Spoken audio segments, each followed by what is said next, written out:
Hello students, in this video we will continue with the topic electricity.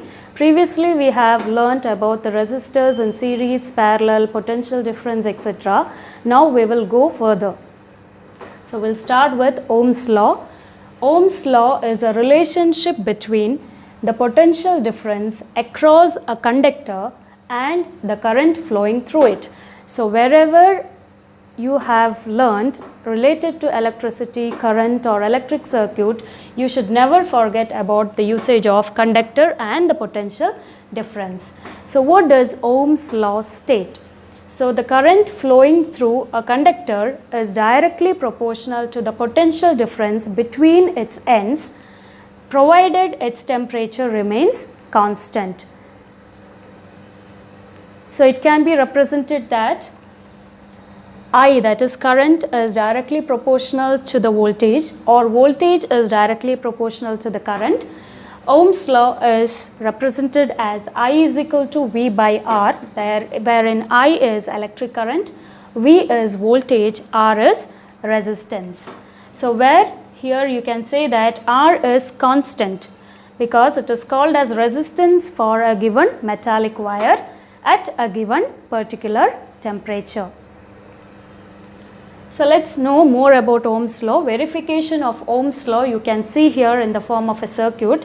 A battery here, it's connected to the positive terminal is the ammeter, and you can see that there is a resistor connected, and above the resistor there is a voltmeter.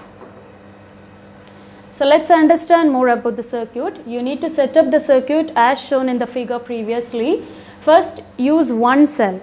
So in the previous circuit you have seen that one cell or one battery is used, and note the current that is passing through the ammeter and also its potential difference.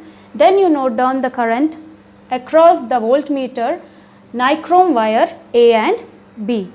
Then you need to repeat the steps by using two cells, then you need to add three cells, then you need to add four cells, and so on, and note down the readings as such. Then plot a graph between the current I and potential difference V. So graph will be in the form of a straight line. This shows that current flowing through a conductor is directly proportional to the potential difference across its ends.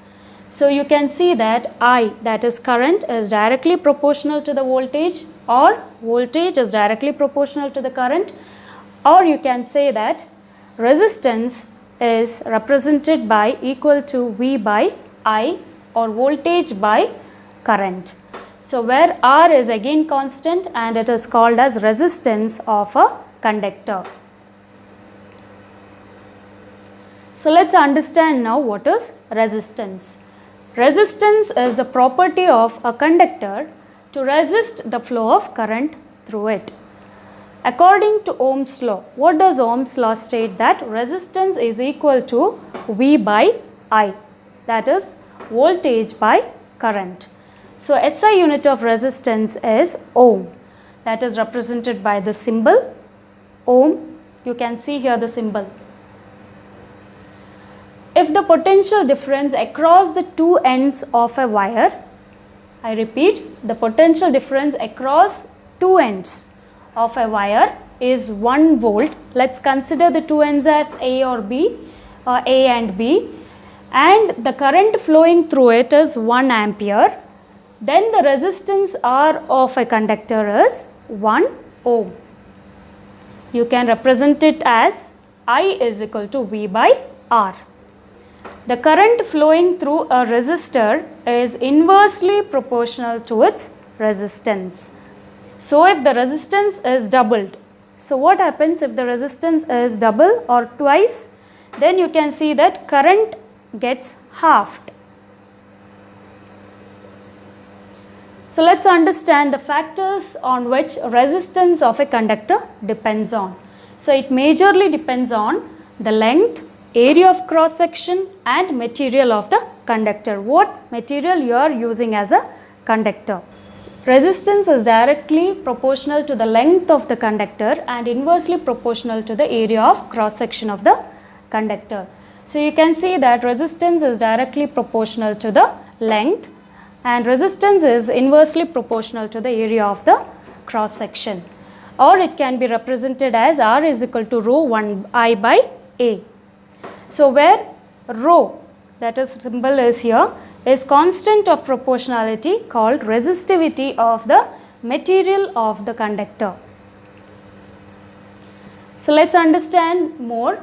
So SI unit of resistivity is ohm meter. Conductors like metals and alloys have low resistivity, that is 10 to the power of minus 8 ohm meter to 10 to the power of minus 6 ohm meter. And insulators like rubber, glass, etc. have high resistivity, that is 10 to the power of 12 ohm meter to 10 to the power of 17 ohm meter. So let's understand resistors in series. So here in this diagram you can see that resistors are connected one by one, that is one by one in series. So R1, R2, R3, and this resistor is connected to a voltmeter. You can see that the common one thing is you are having a cell, a key, ammeter is common here, and resistors are connected in series, and this is connected to a voltmeter. And always you can see that current flows from positive to negative. So when resistors R1, R2, R3 are connected in series across X and Y, the current in all the resistors are the same. So here R1, R2, R3, the current is same. The voltage, that is potential difference across the resistors, is equal to the sum of the voltage across each resistors. So you can see that sum total will be equal. So you can see that voltage, that is V is equal to V1 plus V2 plus V3, all becomes same. Next, the equivalent resistance is the sum of the resistance of each resistor. So resistor in series can be represented as the total sum of all the resistors, that is R1 plus R2 plus R3. So here the same way you can see the diagrammatic representation of R is represented as R1 plus R2 plus R3, and voltage across the resistors is equal to V1 plus V2 plus V3. Here again we can see that resistors in parallel can also be written as I by R is equal to 1 by R1 plus 1 by R2 plus 1 by R3, and again you can see voltage is V by R1 plus V by R2, that is V by R3.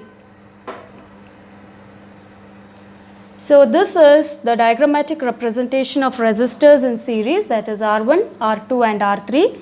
That is total resistance is given by R is equal to R1 plus R2 plus R3, and resistors in parallel can be represented here. See 1, 2 and 3, it's in parallel, and total resistance R is given by 1 by R is equal to 1 by R1 plus 1 by R2 plus 1 by R3, that is inversely proportional. So next we will know about resistors in parallel.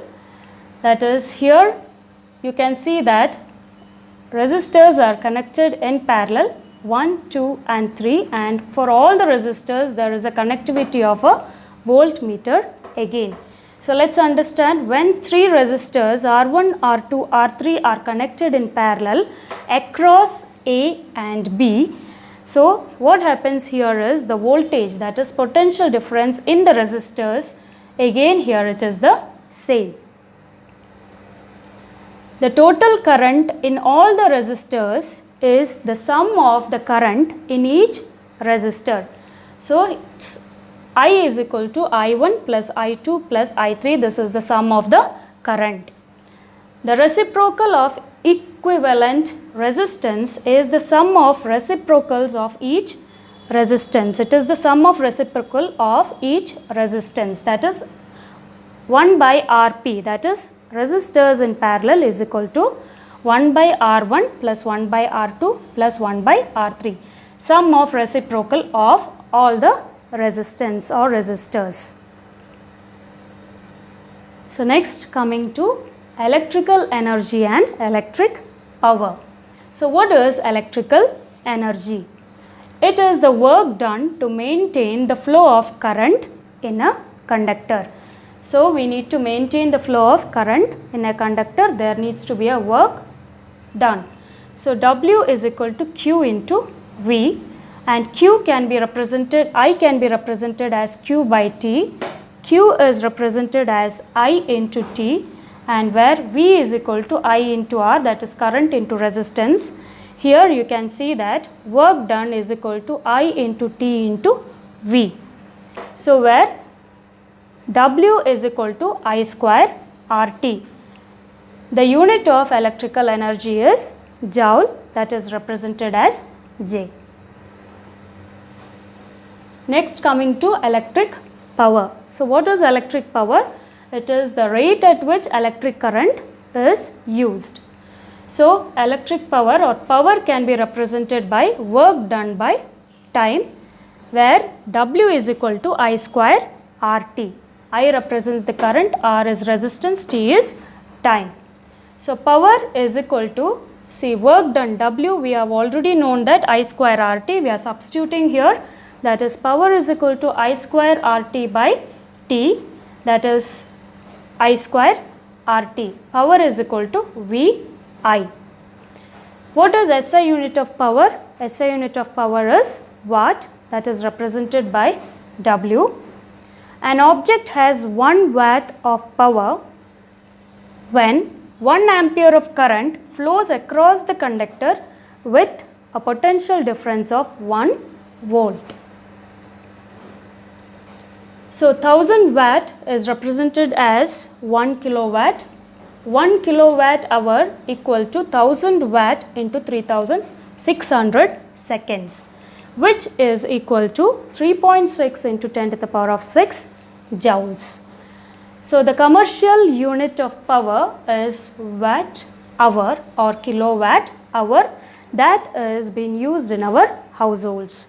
So 1 kilowatt hour is the power consumed when 1 watt of power is used for 1 hour. So 1 kilowatt hour is what the power, that is 1 watt of power used in 1 hour is known as 1 kilowatt hour. So let's understand the heating effect of electric current. So when electric current is supplied to purely resistive conductor, the energy of electric current is dissipated entirely in the form of heat. So heat is given out, and as a result resistor gets heated. So heating of resistor because of dissipation of electrical energy, it is commonly known as heating effect of electric current. So again the same circuit diagram, you can see that if a current I flows through a resistor of resistance R and T be the time. So T is represented as the time for which a charge Q flows through it, a charge Q flows through it, then the work done to move the charge through potential V is represented as W is equal to Q into V. Q is charge Q, V is voltage. So we can see that power is equal to W by work done by time taken, that equals to Q into V by T. So W is already, we have here W is equal to Q into V. We are substituting it Q into V by T. Then Q by T is equal to I, or P is equal to power is equal to voltage into current, or heat energy supplied equals to P into T. So we can see that V into I into T according to Ohm's law. What is according to Ohm's law? V is equal to I R. So we are substituting here heat produced, H is equal to I square RT. So this is a quick revision of whatever we have learnt in this chapter. So you can see that here it starts with potential difference, electric potential, electric current and circuit, heating effect of electric current, power, circuit diagram, that is variable resistance, resistors, wires of crossing, joints, cells. Then you have resistance, Ohm's law, then system of resistance. So that's all about the topic electricity. Thanks all for watching.